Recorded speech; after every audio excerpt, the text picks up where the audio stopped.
Sir, आज भी एक बार फिर से आपकी और जो मंत्री हैं काफ़ी नोकझोंक हुई और आपने कहा है कि वेजिटरी में रहो, क्या कारण है? रबेट का मतलब इज अकिन टू अक्विटल, क्योंकि वो केस अब आगे चल नहीं सकते, इसलिए वो सारे के सारे केस जो चाहे सीबीआई का था चाहे ईडी का था वो अब बंद हो चुके हैं। और उस पर इनका जो है बयानबाजी करना मंत्री का, मैं समझता हूं कि वो ठीक नहीं है।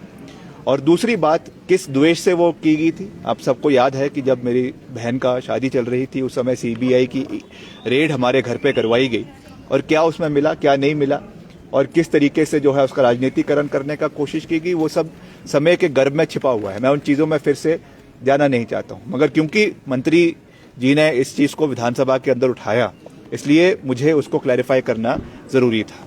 और हमारे राजनीतिक अस्तित्व की बात कर रहे हैं, उनको ये याद रखना चाहिए कि आज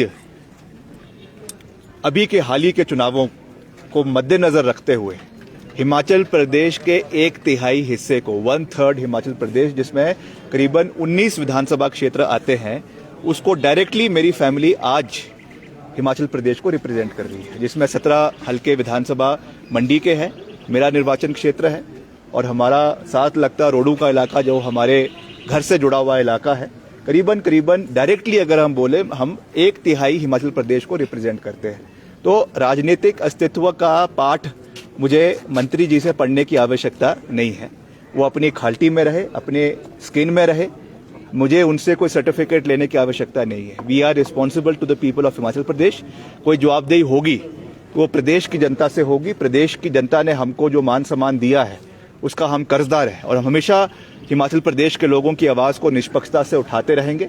इसलिए मंत्री जी को अपने विभाग से संबंधित बातों पे कार्य करना चाहिए। उनसे अपना विभाग तो संभल नहीं रहा है। सुक्खू जी ने जो बातें मटौर हाईवे के बारे में कही, उसमें जो फॉरेस्ट्री क्लियरेंसेज नहीं हो रही है, उनकी अपनी जो एनजीओज है, उनकी कंपनीज है, जिसपे जो है कुड़की उसकी हो गई है, और उसमें बैंक ने उनको ब्लैकलिस्ट उनके एनजीओज को कर दिया है, उसके बारे में मंत्री जी को ध्यान रखना चाहिए। और उन बातों में जिसमें कोई तथ्य नहीं है, उन बातों पे जो उनकी मानसिकता से, उनकी सोच से बहुत ऊंचे हैं, और जिस व्यक्ति के बारे में वो टिक्का टिप्पणी करने की बात कर रहे हैं वो 6 बार हिमाचल प्रदेश के मुख्यमंत्री रहे।